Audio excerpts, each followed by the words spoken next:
Philip Kennedy Johnson and Riccardo Federici begin a revolution as Superman and his friends take the fight to the Teacher and Mongul, while Lois Lane investigates the mysterious Genesis Fragment and the power it holds over Thal-La.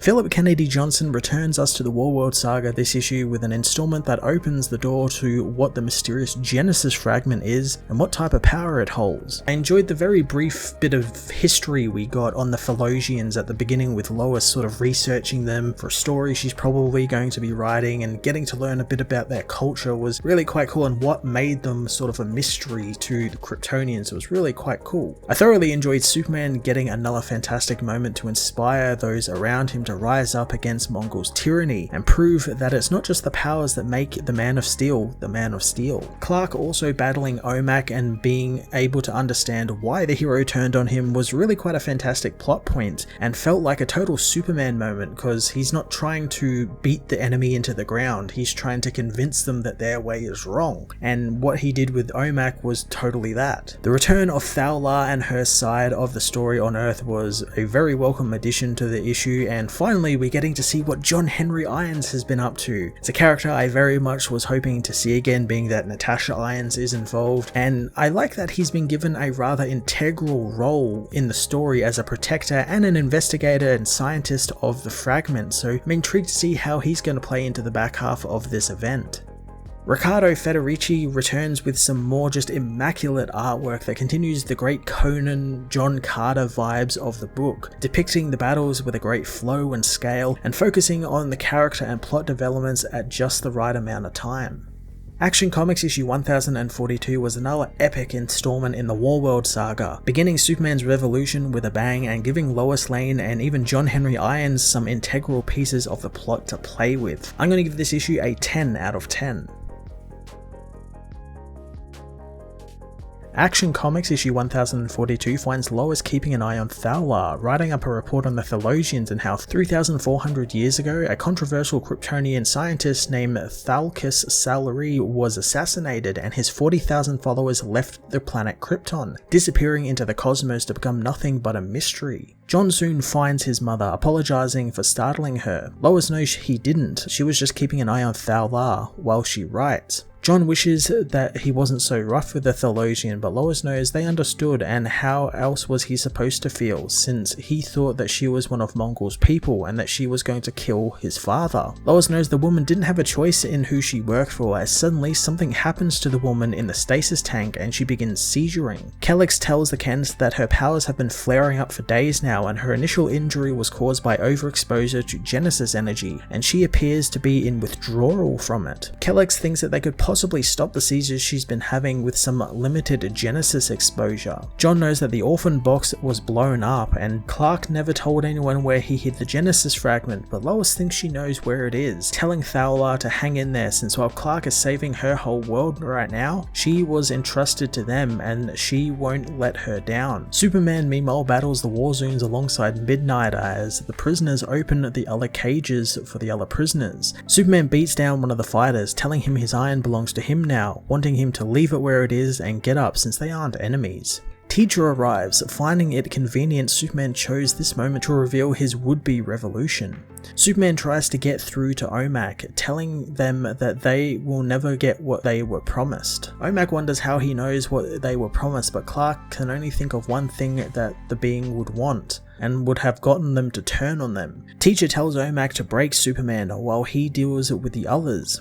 Midnighter isn't afraid of Teacher, knowing that he talks a big game and he can still see the scars from Manchester Black's beatdown all over him. Teacher says that he enjoyed his time with the illusionist and his brain was extraordinary, but he lacked vision. He summons a huge monster as he tells the heroes that he has a less constrained mind, and he found Black's illusionary horrors become very real. OMAC tells Superman to let this happen since he can't win, but Clark doesn't back down, angering OMAC, who hits him again, demanding to know why he keeps getting up since he's becoming weaker. He wants to know why he came to the world, as Superman tires of his questions, beating him down, as he wonders if OMAC believes they should only do the right thing when they are stronger than their enemies and are at their best, and when they are hurt and outmatched, they should just sit back and do nothing. Superman knows that OMAC is better than this, but if he really was willing to betray them, all from a promise from Mongul, then he can give it his best shot.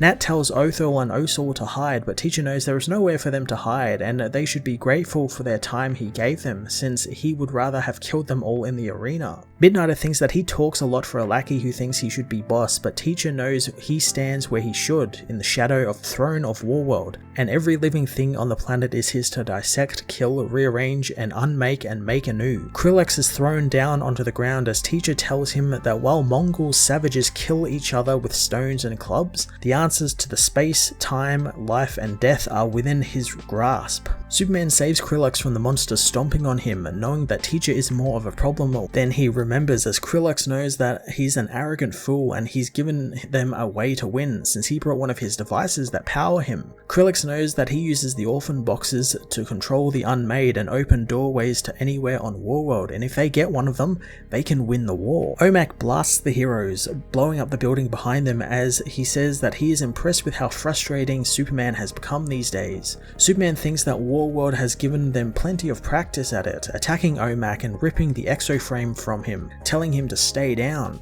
OMAC says that this wasn't personal and Superman was right and he would do anything for Lightray. Superman knows Mac would see her again and he doesn't have to sell his soul to do it. Mongul arrives knowing that Superman's soul is already been sold, and each day he finds the Kryptonian less amusing. He knows that Chator was right and it was best to kill him, as Superman battles Mongul, holding him back as the villain tells the hero that he seems to have learned nothing and he still surrounds himself with lesser creatures, and this will end exactly the same as before, but this time he is going to harvest Superman's bones. Superman knows that he doesn't understand a damn thing and the people he partners with aren't lesser than them. They are stronger than he or Mongul could ever be, and they have been through trials that should have killed them, and they have never had power jams or heat vision or the strength of gods to help them, and they have never given up. He knows that they are not lesser, they are more than he and Mongul, and can the villain really not see what he sees in them? The Thelosians take the fight to the war zones as Superman races up the monster's arms, grabbing the orphan box from Teacher as he says that he has learned something and he has never seen such blindness and arrogance in Mongul. He escapes with the orphan box, telling Mongul that if he thinks that Superman caring for others is a weakness, then underestimating them is Mongul's and it's why they will win. Superman activates the orphan box in a blinding light as on Earth, Lois goes to a rundown hangar, telling its occupant behind the locked door that she knows he has it. The door opens and Lois enters Steelworks, meeting with John Henry Irons. She hugs her old friend, telling him that her and John are holding up well, but John misses his father and John Henry has to be worried about Natasha. John Henry knows that she'll be safe, asking if Lois is writing about the fragment since he hoped she doesn't, since he is looking to keep it away from anyone. Lois tells him about Thal-La and John knows all about the Thelosian, learning that she is having seizures, and Kellex theorized that a fragment can help heal her by exposing it to her. John Henry knows that they'll need to tightly control the exposure since the energy it produces is insane, and that's not the only thing, since he's taken many samples from the fragment, and when he interacts with one sample, they all react together, and sometimes the Genesis Fragment reacts before he interacts with it, as if it's anticipating his touch. He thinks it's a form of sentient energy as the fragment explodes in front of them in the containment unit, allowing them to hear Clark's voice to Mongul. Lois believes now that the fragment is what is causing Thal-La's seizures, but John Henry knows that there is nothing interacting with the fragment or any of the samples, and it's as if it's reacting to something happening elsewhere, thinking that whatever Clark and Natasha are up to, something big is about to happen.